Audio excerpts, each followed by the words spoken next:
Hi, boys and girls. My name is Mrs. Judy Miller. I'm a friend of your teachers, Mrs. Taylor Wallace, and also Mrs. Morgan Mercado. I'm going to read a special story to you today, which is a story that I wrote. Although it is a fictional story, it's a story that we can put any scenario or situation into. And I think today would be a good reason to put the coronavirus into this.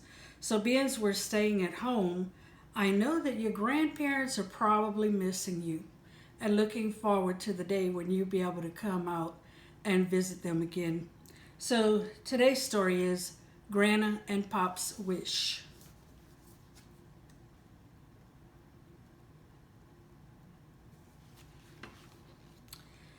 On the night you were born, the stars shone brightly in the sky, but not quite as brightly as the twinkle in Granna and Pop's eyes. We were so full of grandparent pride and just so happy to see your precious little face. To have such a beautiful grandbaby to hold, we knew could only be God's grace. Pop treasured your smile, while I held on to your hand. We knew before long you would be ready to stand. You see, we know how fast that babies can grow, for we watched your father, and we surely do know how fast it is, I say, that little ones do grow. We had a very long list of many things to do whenever we enjoyed a visit with you. Should we play jump rope or make mud pies? Anything was worth seeing your smiling eyes. Could we sing a song or maybe read a book? We wanted you to be happy, whatever it took. We wanted to bring happiness to our beloved grandchild.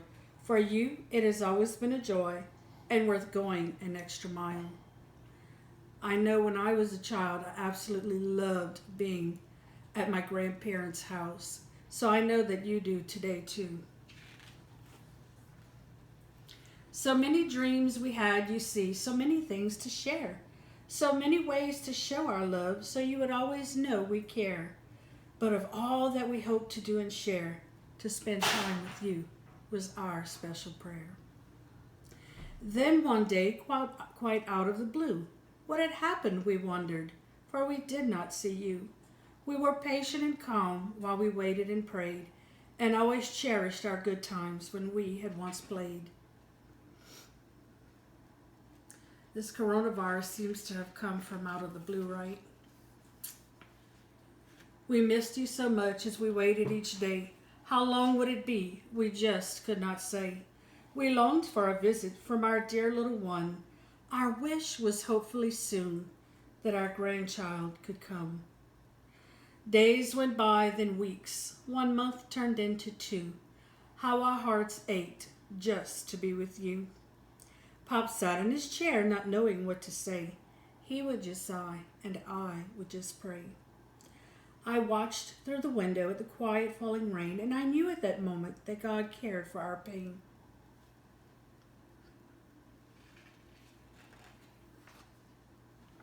We remembered our loving Father's word that says He cares for us. This matter was in His hands, and in Him we must trust.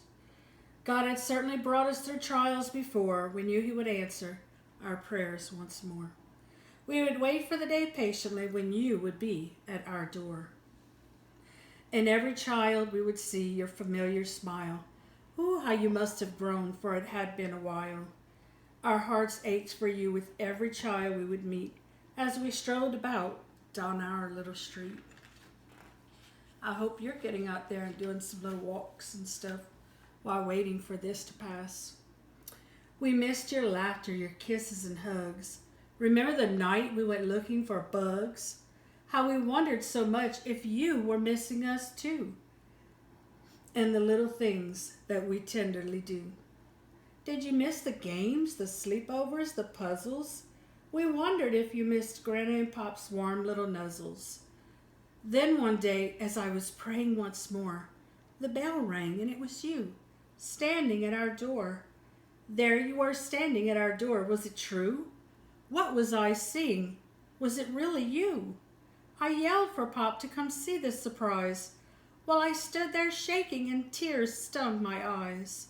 Pop ran, and in an instant his arms flung about you. We were both grateful for that moment, and we knew what to do. We know that before long, everything will be back to normal. And you'll be able to go see your grandparents again. They're going to be so happy. We hugged and we kissed. We let you know in a minute how much you were missed. We bowed and whispered a silent little prayer, just to let God know that we were happy you were there.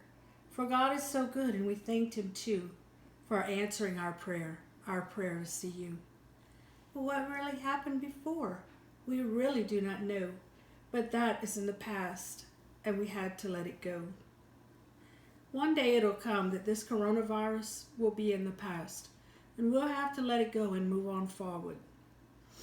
Our thoughts are now only on you and watching you grow, loving our little ones each day more and more, and doing the fun things that we had done once before. So while you're missing grandparents, you can actually think about all the things that you do with them, because one day, soon, you'll be able to do all those things again. Now we enjoy ice cream and walks in the park, telling silly stories with flashlights in the dark, having our sleepovers on the living room floor or under our tent, very near our back door. Whenever we think of fun things to do, like visiting the monkeys in the zoo or hanging your new artwork on the wall, whatever we do, we have a ball. For Granna and Pops, one wish is to be with you, to love you so dearly your whole life through. The beginning. I wrote this book because it was a dream in my heart. Maybe you have a dream right now that your teachers are encouraging you with. Maybe you don't know what your dream is yet. I didn't do this book till I was in my 40s. So whatever it is that you have in your heart, one day with a lot of hard work and determination and the encouragement of your teachers and your friends and your family, you'll be able to do that too. And once this coronavirus is over with and we're back to normal, we can remember those dreams and put them to work. So I hope you enjoyed our book today, and I thank you for listening, and I thank you teachers, Mrs. Wallace and Mrs. Mercado, for having me do this. And guess what? Next time I have something else fun. We're going to be making, in our next video, we're going to be making some Louisiana French toast. And I'm going to show you the safety about that first, and then we're going to make some French toast, because we know everybody enjoys that. So thank you guys. Thank you for being with me today. Until next time, have a great day.